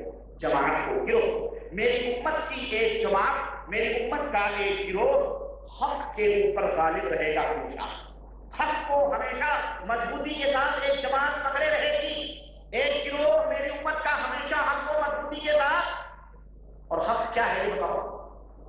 حق کی پہچان کیا ہے؟ حق وہ ہے جو رب کا قرآن ہے اور محمد رسول اللہ صلی اللہ علیہ وسلم کا فرمان ہے، یہ حق ہے، اس کو مضبوطی کے ساتھ پکڑے رہیں گے اور غالب رہیں گے یہ لوگ ہر ماحول میں۔ ان کی ایک پہچان ہوگی، یہ پہچانے جائیں گے، یہ پہچان لیے جائیں گے، یہ ہے اہل حق، غالب رہیں گے لوگوں کے اوپر۔ لا يضرهم من خذلهم، اللہ اکبر، لوگوں کی رسوائیاں یعنی جو لوگ انہیں رسوا کرنا چاہیں گے اور رسوا کریں گے وہ رسوائیاں انہیں کوئی نقصان نہیں پہنچا سکتی. گویا اہل حق کو لوگ رسوا اور ذلیل بھی کرتے رہیں گے. چنانچہ آج دیکھیں آپ مسجد کے اندر آنے کہتے ہیں, آج تو خیر بہت کم ہو گیا, لیکن پہلے زمانے میں جیسے پہلے زمانے میں مسجد کی اینٹیں اللہ کی قسم اکھیڑی جاتی, مسجد کی اینٹیں اکھیڑی جاتی. اور ہم نے تو اپنے کانوں سے سنا ہے اپنے مرشدوں کی زبانی کہ وہ کہتے ہیں جیسے ہی آمین سنا جیسے کہا کون سور آ کر کے یہاں آمین بولتے گیا اور دلیل کریں گے. کس سور نے کہا, کس سور نے کہا آمین, ایک رسوا دلیل کریں گے. لیکن اللہ کے حدیث فرماتے ہیں کہ رسوا کرنا انہیں کوئی نقصان نہیں پہنچا سکتا ہے. حتی یاتی امر اللہ, یہاں تک کہ قیامت آ جائے گی, قیامت آ جائے گی اور وہ لوگ حق کو مضبوطی کے ساتھ کھڑے رہیں گے, اس کو دلیل کریں. اور آج تو الحمدللہ مطلب اتنا نہیں ہے, الحمدللہ یہ بہت ہی, آج تو پڑھنے تو یہ تھا نا, پہلے تو یہ تھا کہ بیچارہ ایک دو تھے, آج تو جس طرف نظریں اٹھاؤ الحمدللہ تمہیں کوئی نہ کوئی عالم نظر آئے گا, تمہیں کوئی نہ کوئی آمین کہنے والا نظر آئے گا. کوئی مسجد ایسی نہیں ہے جہاں پہ تمہیں آمین کا پیش کرنے والا نظر نہ آئے. انشاءاللہ الحمدللہ ہر جگہ موجود ہیں اور ہر جگہ حق کو بولنے والے موجود ہیں. یہ میں مثال دے رہا ہوں, ورنہ میرا جھگڑا آمین کا پیش دینے کا مسئلہ نہیں ہے. ہمارا مسئلہ ہے بنیادی عقیدوں کا ہے, بنیادی عقیدوں کا ہے. آپ کہیں کہ نظر و نیاز یہ حرام ہے, شرک ہے, غیروں کے نام کے ذریعے شرک ہے, غیروں کو پکارنا شرک ہے, بزرگوں کی دعائیاں دینا شرک ہے, لوگوں کو حاجت روا اور بزرگوں کو حاجت روا سمجھنا شرک ہے, قبروں کے اوپر میلے ٹیلے کرنا شرک ہے. آپ کو کہا جائے گا کہ وہاں آپ کو دعا کیا جائے گا, آپ کو دلیل کیا جائے گا, آپ کو کہا جائے گا مر گیا مردود نہ فاتحہ نہ درود. یہ مردود لوگ ہیں, یہ وہابی لوگ مردود ہیں. اللہ والے کون ہیں؟ مردود ہیں. اللہ والے وہاں والے جو ہیں کون ہیں؟ یہ مردود ہیں, یہ وہابی لوگ ہیں. ان کی باتیں مت سنو, ان سے نکاح مت کرو, ان سے اٹھو. ان کی مسجدوں کو گھوڑے گدھے اس سے تعلیم کرتے ہیں. کہتے ہیں وہابیوں کی مسجدیں گھوڑے گدھوں کی مسجدیں, گھوڑے گدھوں کے باندھنے کی جگہ ہیں. ان کی مسجد نہیں ہوتی. وہابی اذان کہتے تو اذان دہراؤ, وہابی تکبیر کہتے تو تکبیر دہراؤ, وہابی کے پیچھے نماز حرام ہے, وہابی کے پیچھے نکاح پڑھتے تو نکاح باطل. یہاں تک کہ اگر کوئی اہل سنت والجماعت کا ٹناٹن سنی اگر کوئی کسی وہابی کے پیچھے نماز پڑھ لے تو اس کے اوپر اس کا نکاح ٹوٹ جاتا ہے, اس کو نکاح کو تجدید کروانا پڑتا ہے. میں سمجھتا ہوں کہ جتنے بھی حج کرنے آتے ہیں یہاں سے لوٹنے کے بعد میں حرام کاریوں میں مبتلا ہو جاتے ہیں, کیونکہ ان کے سارے نکاح ٹوٹ جاتے ہیں. کیونکہ حرمین شریفین کے امام جو ہے اللہ ان کی حفاظت فرمائے, یہ لوگ تو سب وہی ہیں الحمدللہ, خبروں کے خبر پرستی کے منکر ہی ہیں, اور یہ جو خرابات ہمارے ملکوں میں ہوتے ہیں ان کی تو تردید ہی کرتے ہیں مشرکوں کے انعامات کی. تو ان کی ساری وہاں جا کر کے ہوتے ہیں. ان مولویوں سے کوئی پوچھے میرے بھائی کو جو اپنے آپ کو سنی کہتے ہو, ہمیں تم سے بھی کوئی مسئلہ ہے, تم تو جانتے ہیں اس کو مسئلہ, تم غریبوں کو تو بتایا نہیں جاتا, تمہیں علم نہیں دیا جاتا. البتہ یہ اپنا جہنم بھرنے کے لیے تمہیں ضرور گمراہ کرتے ہیں. مر گیا مردود نہ فاتحہ نہ درود, نہ فاتحہ نہ درود. اس سے پوچھو فاتحہ کب پڑھا جائے. نبی کریم صلی اللہ علیہ وسلم نے فرمایا کہ جب تک کوئی شخص سورہ فاتحہ نہ پڑھے اس کی نماز نہیں ہوتی. جب نماز پڑھی جائے تو سورہ فاتحہ نہ پڑھو تو نماز نہیں ہوتی. مولوی لوگوں کو مسئلے بتاتا ہے دیکھنا امام کے پیچھے سورہ فاتحہ نہیں پڑھنا, فاتحہ پڑھنے سے منع کر رہا ہے. اور جب درود پڑھا جاتا ہے, جب اللہ کے نبی صلی اللہ علیہ وسلم نے فرمایا کہ جب جو شخص بخیل ہے, بدنصیب اور ہلاک و برباد ہونے والا ہے, جو میرا نام سنے اور میرے نام کے اوپر درود سن کر کے اور درود نہ بھیجے, وہ شخص بدنصیب ہے. اور جب مجلسوں میں نبی کریم صلی اللہ علیہ وسلم کا نام آتا ہے تو یہ ملانے اپنے ماننے والوں کو کہتے ہیں کہ انگوٹھے چوم لو, انگوٹھے چوم لو. تو درود نہیں پڑھاتے, کہتے درود انگوٹھے چوم لو. محمد صلی اللہ علیہ وسلم کا نام آئے تو انگوٹھے چوم لو. تو جب زندہ تھا تو اس نے درود نہیں پڑھا, نبی کا نام آیا تو اس نے انگوٹھے چومے, نماز میں فاتحہ نہیں پڑھی اس نے, تو مر گیا مردود نہ فاتحہ نہ, تو وہی مرا نا مردود کہ زندہ رہا تو فاتحہ نہ پڑھا اور درود نہ پڑھا تو مرا. ہم تو الحمدللہ ہماری نماز بغیر فاتحہ پڑھے ہوتی ہی نہیں ہے. ہم تو پانچوں وقت نماز میں سورہ فاتحہ پڑھتے ہیں, امام کے پاس اور پیچھے جب بھی پڑھتے ہیں, الگ پڑھتے ہیں جب بھی پڑھتے ہیں. اور تو کہتا ہے کہ فاتحہ پڑھنا حرام, مکروہ تحریمی, مکروہ تحریمی. ان کے یہاں فاتحہ فرض نہیں ہے, کہتے ہیں فاتحہ ہمارے یہاں فرض نہیں, تو فاتحہ پڑھنا ان کے یہاں فرض نہیں. تو مر گیا مردود نہ فاتحہ نہ درود. تو وہی لوگ ہیں نا, ان کی بات نہیں جو پلٹ کے آتے ہیں. تو عزیز دوستو, اللہ کے حدیث صلی اللہ علیہ وسلم نے فرمایا کہ اجنبی ہو جائیں گے لوگ, تو یہ ہے اجنبی ہو جائیں گے وہ لوگ. اور اللہ کے مقابلہ کرو ان کو رسوا اور ذلیل کیا جائے گا، لیکن اللہ تبارک و تعالیٰ اللہ تبارک و تعالیٰ کی نظروں میں رسوا اور ذلیل نہیں ہوں گے، بلکہ ہمیشہ حق کے جھنڈے کو بلند کیے ہوئے رہیں گے۔ اسی طرح سے جنتیوں کی آخری پہچان یہ ہے، جنتیوں کی آخری پہچان یہ ہے کہ وہ تمام ائمہ کرام رحمہم اللہ مجتہدین، تمام ائمہ مجتہدین، چاہے وہ امام ابو حنیفہ رحمۃ اللہ علیہ، چاہے امام مالک رحمۃ اللہ علیہ، چاہے امام جعفری رحمۃ اللہ علیہ، چاہے امام احمد بن حنبل رحمۃ اللہ علیہ، چاہے امام ابی رحمۃ اللہ علیہ، چاہے امام نقی ہو، چاہے ابراہیم، چاہے ثوری ہو، چاہے اوزاعی ہو، چاہے وہ امام بخاری ہو، چاہے صحیح ہو، چاہے ترمذی ہو، چاہے امام ابن ماجہ ہو، چاہے امام ابو داؤد ہو، چاہے جتنے بھی ائمہ ہیں، تمام ائمہ رحمہم اللہ کا احترام کرتے ہیں۔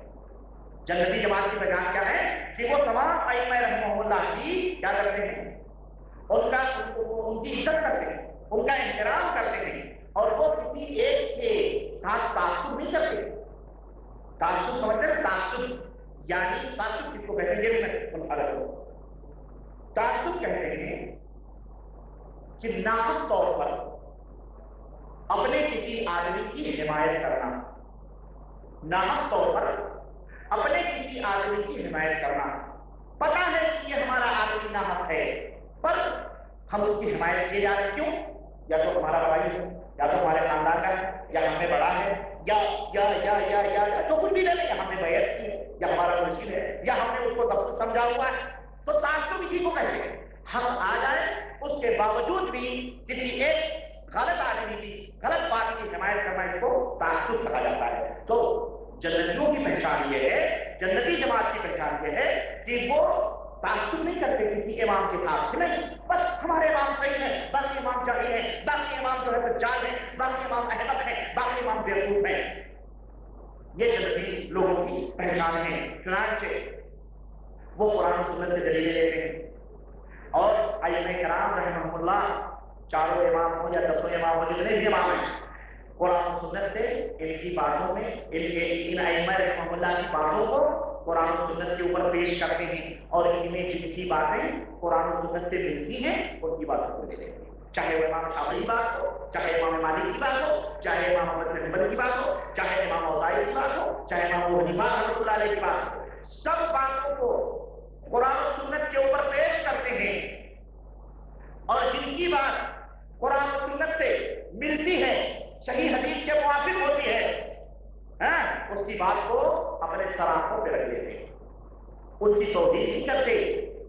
نہیں، یہ ہمارے امام ہے فلاں، ہم اپنے امام کے پیچھے چلیں گے، ارے تیرا امام دوسرا ہے، ہم اس کو نہیں مانتے، ارے تیرے امام فلانا ہے، مالکی ہے، مالک ہے، ہم نہیں مانتے، تیرے امام محمد بن ادریس شافعی رحمۃ اللہ علیہ، ہم اس کو نہیں مانتے، تیرے امام حنفی ہے، ہم اس کو حنیفہ ابو حنیفہ ہم اس کو نہیں مانتے، ہم سارے اماموں کو مانتے ہیں۔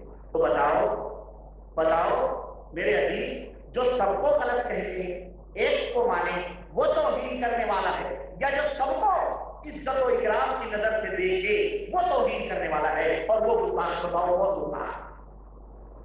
جو سب کو مانے اور سب کی باتوں کو تسلیم کرتے ہوئے قرآن و سنت سے جس کی بات ملتی ہے اس کو لے لے، وہ توہین کر رہا ہے، یا وہ توہین کر رہا ہے جس کے پاس قرآن و سنت کی کوئی دلیل نہیں ہے، سوائے اس کے کہ ان کے امام کی بات ہے، وہ اپنے امام کی بات کو بلا دلیل مان کر کے سارے اماموں کی دلیل باتوں کو جو دلیل رکھتے ہیں ان کا انکار کر دے، اور ان کو ایک طرف ڈال دے، وہ گستاخ ہے، وہ گستاخ ہے۔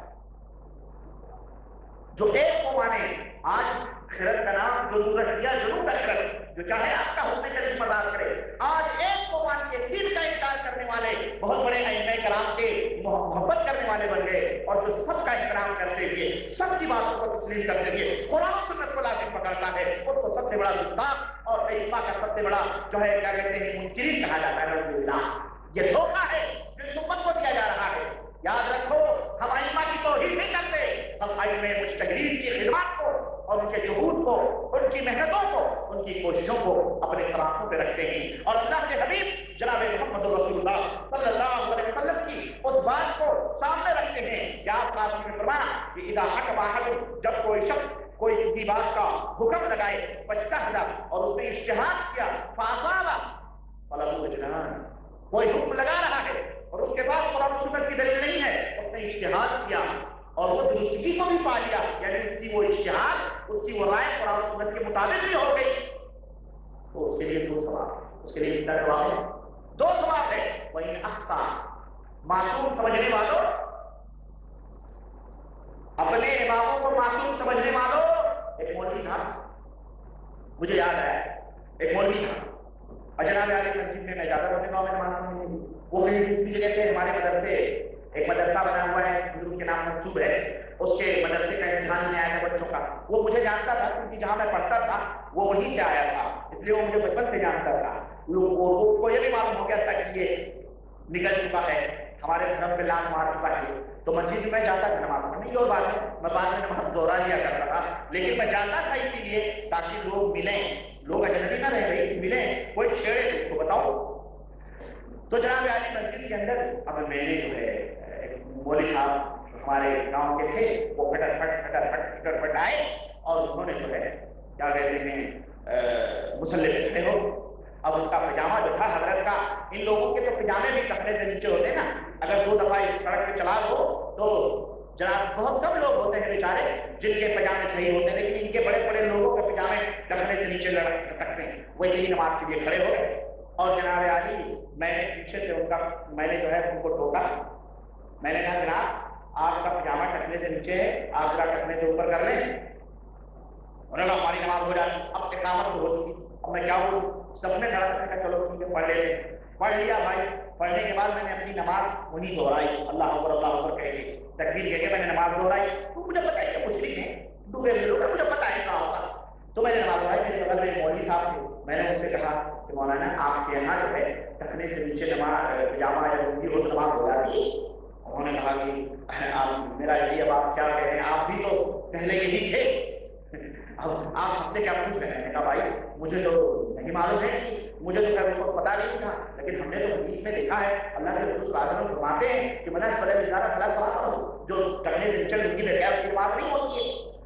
جب تک وہ مولوی جو تھا سنتیں پڑھ کے گزرنے لگا، میں نے پیچھے سے اس کا کرتا پہنا، میں اکیلا ہوں اپنے گاؤں میں، کیا الحمدللہ کسی مائی اللہ نے دودھ نہیں پلایا کہ میرے سامنے پک کر سکے، کیوں؟ میں ان کے گھر سے نکلا ہوا آدمی ہوں، کہتے ہیں یہ چھیڑے گا، اس کو چھیڑیں گے تو یہ لمکا کھائے گا، جو ہمارے میں سے نکلا ہے نا گھر کا بھیڑی لمکا کھائے، تو یہ ہمارے میں سے نکلا، اس کو چھیڑیں گے تو یہ چھوڑے گا نہیں۔ تو جناب عالی میں نے اس کو پیچھے سے پکڑا، میں نے کہا مولوی صاحب آپ نے نماز پڑھائی تھا، نیچے تھا آپ کا پجامہ، آپ نے کیوں نہیں پجامہ اوپر کیا؟ بولے ہماری نماز ہو جائے، میں نے کہا تیرے باپ کی نماز ہو جائے گی، تیرے باپ کی مسجد ہے، چلے آپ کو نماز پڑھائیے، تمیز کی نماز پڑھائیے۔ اس کے بعد میں نے کہا تیری نماز ہو جائے گی، بھائی جو پیچھے تیرے تھے اگر یہ تیری ہی ماننے والے ہیں تو ان کی نماز نہیں ہوتی ہے۔ میرا میں باہر نکلا، اب دو چار آدمیوں نے مجھے گھیر دیا، بات چیت شروع ہوئی، اتنے میں وہ مولوی صاحب جو امتحان لینے آئے تھے نا وہ بھی نکلے، کہنے لگے اے میرا وہی انداز جو پچھلے زمانے کا تھا، میرے زمانے جاہلیت کا، جو بلا کے کھانا وانا مانگتے تھے، کیونکہ میں پیر کے گھر میں رہتا تھا، ان کو کھانے لا کے دیتا تھا، مجھے پتا ہے مر کیا ہوگا بیچارہ لوگ تھا ہے نا، وہ حضرت کے سنڈاس صاف کیا کرتا تھا، جو مر گئے تھے ان کے سنڈاس صاف کیا کرتا تھا، وہ ان کی چھٹیاں، اور اللہ وہ تو مر گیا ہوگا، اللہ نے پتہ نہیں توبے کی توفیق دی ہے، حضرت کے بعد اللہ کی قسم لعنت ہو اس آدمی پر جو جھوٹ بولے، ہم نے اپنی دونوں آنکھوں سے دیکھا کہ فجر کی نماز کے بعد سیڑھیاں چومتے ہوئے جا کے اس بابا کے جو بنا چوکٹ چھوڑ کر کے ایسے ہی بالکل جیسے سجدہ کرتا، بالکل ایسے ہی کرتا تھا اللہ، میں نے اپنی آنکھوں سے دیکھی، ہم نے تو خیر ایسا نہیں کیا الحمدللہ، لیکن وہ کرتا تھا وہی سب۔ اے میرا تم کو پتا ہے یہ کس کی مسجد ہے؟ میں نے کہا جی صاحب کہنے لگے کہ اہل سنت والجماعت کی مسجد ہے، میں نے کہا الحمدللہ اہل سنت تو ہم بھی ہیں، اہل سنت والجماعت کی مسجد ہے، لیکن اگر آپ سنیوں کی بات کر رہے ہیں تو یہ کسی کے باپ کی مسجد نہیں ہے، یہ اللہ کا گھر ہے، اللہ کا گھر ہے اور یہ کسی کا نہیں ہے۔ تو کہنے لگے کہ اس میں تمہیں بولنے کی جرات کیسے ہوئی؟ میں نے کہا میں اللہ کے گھر میں ٹوکوں گا غلط کام ہوگا، ہم ان کے دروازے پہ نہیں جائیں گے، لیکن ہم یہاں ٹوکیں گے، یہ غلط کریں گے تو ہم یہاں ٹوکیں گے۔ اب وہ گفتگو کہنے لگے تم نے تو اسی وقت مجھے جو ہے پسینہ چھوٹ گیا جب تم نے زور آمین کہی، میں نے کہا الحمدللہ آپ کا وضو نہیں ٹوٹا تو مطلب یہ نہیں بہت بڑی بات، اب لوگ ہنس کیے ہے نا، اللہ کا شکر ہوا آپ کا وضو نہیں ٹوٹا تو مطلب اتنی ہوا۔ بہرحال بات کرتے کرتے جو ہے ہم اپنے استاد کے گھر کے پاس آ گئے۔ ناموں میں نہیں لیتا کیونکہ چھوڑے جانے میں منظر نامے سے میں نے ناموں کو حذف کر دیا ہے، صرف اشارے سمجھ لیں۔ اب استاد کے پاس آیا، اب وہ وہیں صاحب کھڑے ہو گئے، کہنے لگے یہ چیندار گھڑی پہنے ہو، یہ چیندار گھڑی پہنے ہو، یہ حلال ہے تمہارے لیے؟ تو میں نے کہا حرام ہے۔ حرام ہے تو اس کی دلیل دیجیے، اگر یہ حرام ہے تو اس کی دلیل دیجیے۔ کہنے لگے کہ تم امام ابو حنیفہ رحمۃ اللہ علیہ کے بارے میں کیا خیال کرتے ہو؟ میں نے کہا امام ابو حنیفہ رحمۃ اللہ علیہ ایک مجتہد تھے، بزرگ تھے، امام تھے، ہم یہ سوچتے ہیں کہ ان سے اچھائیاں، ان سے غلطیاں بھی ہوئی ہیں اور وہ صحیح مسئلے انہوں نے بیان کیے ہیں اور ان سے غلطیاں بھی ہوئی ہیں۔ امام صاحب سے غلطی ہو سکتی ہے۔ میں نے کہا بھائی صاحب آپ کو پتا ہے اللہ کے نبی صلی اللہ علیہ وسلم نے فرمایا ہے کہ جو اجتہاد کرے اور وہ دوسری کو پالے اس کے لیے 2 نیکیاں ہیں، وہی نقصہ فلاح اجر صاحب، اور اگر وہ غلطی کرے تو اس کے لیے 1 نیکیاں ہے۔ اگر مجتہد غلطی نہ کرتا تو اللہ کے نبی صلی اللہ علیہ وسلم اخطاء کی غلطی کرے یہ بات فرماتے کیوں؟ یہ خود اس بات کی دلیل ہے کہ نبی یہ معصوم، نبی اکرم صلی اللہ علیہ وسلم صرف معصوم ہے، ان سے غلطیاں نہیں ہو سکتی، لیکن ان کے بعد جتنے لوگ ہیں سب سے غلطیاں ہو سکتی ہیں۔ تو ہم یہ سمجھتے ہیں کہ امام ابو حنیفہ رحمۃ اللہ علیہ نبی نہیں تھے بلکہ وہ ایک مجتہد تھے اور ان سے بھی غلطیوں کا صدور ہوا ہے۔ کہتے کیا خبر آپ کو تعالیٰ بلّہ مجھ سے کوئی بات کرے تم تو غیر مقلد ہو۔ میں نے کہا جو کچھ بھی آپ سمجھ لیں، میں جو کچھ بھی الحمدللہ صحیح ہوں، سلام علیکم۔ کہنے لگے تمہارے سلام کا جواب کون دے؟ میں نے کہا میں نے کہہ دیا، تمہیں جواب تمہارے پاس فرض ہے نہ دو، تمہاری مرضی ہے، چلایا۔ تو غلط کہنے کا مطلب یہ ہے کہ اس طرح کے بھیانک عقیدے بھی ان کے ذہنوں میں بٹھائے جاتے ہیں، مولویوں کے ذہنوں میں موجود ہیں کہ امام ابو حنیفہ رحمۃ اللہ علیہ یہ معصوم تھے، یہ غلطی نہیں کر سکتے تھے نعوذ باللہ، جبکہ نبی معصوم صرف نبی برحق جناب محمد رسول اللہ صلی اللہ علیہ وسلم۔ تو ہم جو ہے ائمہ رحمہ اللہ کی کا احترام کرتے ہیں، ان کی عزت کرتے ہیں، ہم دوسرے ائمہ کے اوپر لعنت نہیں بھیجتے۔ جس طرح سے کہ حنفی مذہب کے لوگ، ہمارے لوگوں کے مفتی لوگ اپنی کتابوں میں لکھتے ہیں کہ فلعنت ربنا، ہدایت کے دیباچے میں یہ شعر لکھا گیا ہے کہ فلعنت ربنا اعجاز رمل علی من رد قول ابی حنیفہ، کہ اس آدمی کے اوپر ریت کے ذروں کے برابر لعنت ہو جو ہمارے امام ابو حنیفہ رحمۃ اللہ علیہ کی کسی ایک بات کو رد کرے، یعنی نہ مانے، اس کے اوپر زمین کے ریت کے ذروں کے برابر لعنت ہو۔ میں پوچھنا چاہتا ہوں بڑے احترام اور ادب کے ساتھ ان محدثین اور شیخ الحدیث لوگوں سے میں پوچھنا چاہتا ہوں کہ اپنے اپنے ممبروں میں بیٹھ کر کے، اپنے اپنے مسجدوں میں بیٹھ کر کے یہ پڑھاتے ہو، یہ بتاؤ کہ تمہاری اپنی کتاب میں لکھا ہوا ہے کہ امام ابو حنیفہ رحمۃ اللہ علیہ کے 2 شاگرد مشہور تھے، امام ابو یوسف رحمۃ اللہ علیہ اور امام محمد شیبانی رحمۃ اللہ علیہ، اور تمہاری اپنی کتاب میں لکھا ہوا ہے کہ ان دونوں شاگردوں نے اپنے امام کی اتہائی باتوں کا انکار کیا ہے اور رد کیا ہے اور کہا ہے کہ امام صاحب کی یہ بات غلط، امام صاحب کی یہ بات غلط، امام صاحب کی یہ بات غلط، امام صاحب کی یہ بات غلط۔ تو ذرا مجھے بتلاؤ کہ تمہاری یہ لعنت جو ہے نا، لعنت ذرے کے ریت کے ذروں کے برابر، یہ لعنت امام ابو یوسف رحمۃ اللہ علیہ نے نہیں پڑھی، امام محمد شیبانی میں نہیں پڑھی، امام شافعی اور آگے بڑھو، امام شافعی رحمۃ اللہ علیہ نے امام ابو حنیفہ کی باتوں کا رد کیا ہے تو امام شافعی بھی نعوذ باللہ لعنتی کیے، امام احمد بن حنبل نے رد کیا نعوذ باللہ وہ بھی تمہارے نظروں میں لعنتی، امام مالک نے رد کیا نعوذ باللہ وہ بھی لعنتی، امام بخاری نے رد کیا وہی لعنتی، امام ترمذی نے رد کیا وہی لعنتی۔ ارے پیرانے پیر شیخ عبد القادر جیلانی نے بھی رد کیا، اور بنیت الطالبین اٹھاؤ، بنیت الطالبین اٹھاؤ، بنیت الطالبین میں تو حنفیوں کو امام شیخ عبد القادر جیلانی نے جہنمی قرار دیا ہے اور کہا ہے کہ یہ حنفیہ جو ہے یہ جہنمی فرقوں ہے۔ یہ میرا عقیدہ نہیں ہے، یہ میں نہیں کہتا، یہ وہ کہتے ہیں جن کی گیارہیاں بناتے ہو، جن کے نام کے نمازیں پڑھتے ہو، جن کے نام کے وظیفے کرتے ہو، وہ خود لکھتے ہیں کہ حنفیہ فرقہ یہ جہنمی فرقہ ہے، یہ جنت میں جانے والا فرقہ نہیں ہے۔ تو پیرانے پیر بھی لعنتی ہوئے، ترمذی امام ترمذی بھی لعنتی، امام ابو داؤد بھی لعنتی اور ابن ماجہ بھی لعنتی اور امام اوزاعی، یعنی جتنے بھی ائمہ ہیں تمہارے اس، کیونکہ ان سب نے امام ابو حنیفہ کی مخالفت کی ہے، ان سب نے امام ابو حنیفہ کی باتوں کا رد کیا ہے اور ان سب نے ان سب کے اقوال موجود ہیں امام، تو یہ سارے کے سارے لعنتی ہوئے، تم لعنت کر کے بھی سب سے بڑے ائمہ کے محترم اور ائمہ کی عزت والے بنے رہو اور ہم سب کو رحمہم اللہ کہہ کے سب سے بڑے گستاخ ہیں۔ بتاؤ مسلمانوں یہ انصاف ہے؟ یہ انصاف ہے؟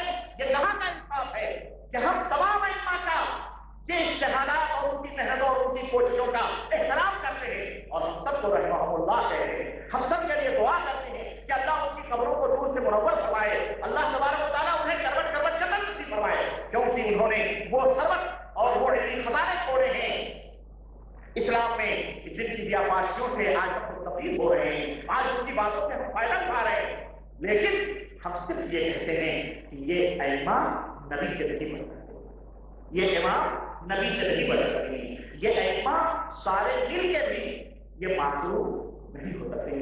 ہمارے نبی کی بات کو ایک پڑھنے پہ رکھو، ان تمام کی باتوں کو ایک پڑھنے پہ رکھو تو ہمارے نبی کی بات سب سے بلند اور اعلیٰ ہوگی. ہم یہ کہتے ہیں تو ہم استاد ہیں، ہم ملعون ہیں، ہم ملعون ہیں، ہم لعنتی ہیں، اور تم یہ کہو کہ تم یہ کہو کہ سیکون فی آخر امت، تم حدیث کرو اور نبی کی طرف جھوٹی حدیثیں کر کے منسوخ کرو کہ پیارے نبی نے فرمایا ہے کہ میری امت میں آخری زمانے میں ایک شخص پیدا ہوگا، میری امت میں ایک شخص پیدا ہوگا جس کا نام محمد بن ادریس ہوگا، جس کا نام محمد بن ادریس ہوگا. وہ یکون دجال هذه الامہ، وہ اس امت کا دجال ہوگا، وہ اس امت کا دجال ہوگا. مسلمانوں ذرا ان مفتیوں سے پوچھو کہ محمد بن ادریس کس کا نام ہے، اور میں تمہیں بتاؤ محمد بن ادریس حضرت امام شافعی قریشی جو نبی کے خاندان کے ہیں رحمۃ اللہ علیہ، ان کا نام محمد بن ادریس ہے. لیکن حنفی احناف جو ہے جو امام ابو حنیفہ کی طرف جھوٹی نسبتیں کرتے ہیں، امام ابو حنیفہ کے ماننے والے نہیں ہیں، یہ امام ابو حنیفہ سے جھوٹے لوگ ہیں. امام ابو حنیفہ کی طرف گڑے گڑے بتائے انہوں نے گڑ گڑ کر کے منسوخ کیے ہیں. امام ابو حنیفہ رحمۃ اللہ علیہ کے سلسلے میں یہ کہتے ہیں کہ جو ہے کیا کہتے ہیں وہ دجال ہوگا. یہ احناف اپنی کتابوں میں لکھتے ہیں کہ شافعی جو ہوگا وہ امت کا نوز باللہ دجال ہوگا. امام شافعی دجال ہیں، کون دجال کون ہوتا؟ پوچھو مسلمانوں، یہ ہمیں مجبور کہتے ہیں، کہتے ہیں مقلد ہے، یہ اماموں کی توہین کرتے ہیں. ارے ظالموں، امام کی مخالفت کرنا توہین نہیں ہے، امام کے قول کو نبی کے قول کے مقابلے میں رد کر دینا یہ مخالفت نہیں ہے، بلکہ یہ عین ایمان ہے. یہی صحابہ کا نہج تھا. ابو بکر اور عمر کی باتیں اگر قرآن و سنت سے ٹکراتی تھی تو صحابہ اس کا انکار کر دیا کرتے تھے. یہ صحابہ کا منہج ہے، یہ صحابہ کا طریقہ عمل ہے، یہ صحابہ کا راستہ ہے. اور تم کہتے ہو کہ جو ہے جو امام حنیفہ کی باتوں کو رد کر دے وہ لعنتی ہے. میرے عزیز، تو جنتی جماعت کی پہچان یہ ہے کہ وہ تمام ائمہ رحمہم اللہ کی عزت کرتے ہیں، تقریب کرتے ہیں، ان کے علمی خزانے سے فائدہ اٹھاتے ہیں، اور جن کی بات قرآن و سنت سے ملتی ہے ان کی باتوں کو اپنی پیشانیوں کا جھومر بناتے ہیں، اور جن کی بات قرآن و سنت سے نہیں ملتی ان کے لیے ہم مغفرت کی دعا کرتے ہیں کہ اللہ انہیں جنت عطا فرمائے. لیکن تمہاری جو بنی بنائی فقہ 400 سال کے بعد نکلی، تم نے کتابیں لکھی اور یہ فقہ بنا بنا کر کے امت کو بانٹا. کیوں؟ نہ اس کی کوئی سند ہے، نہ اس کی کوئی دلیل ہے. امام ابو حنیفہ رحمۃ اللہ علیہ کی طرف تم نے غلط جھوٹی باتیں منسوخ کی. آگے بڑھتے ہیں اور بات کو میں ختم کرنا چاہتا ہوں. سمجھ رہے ہیں؟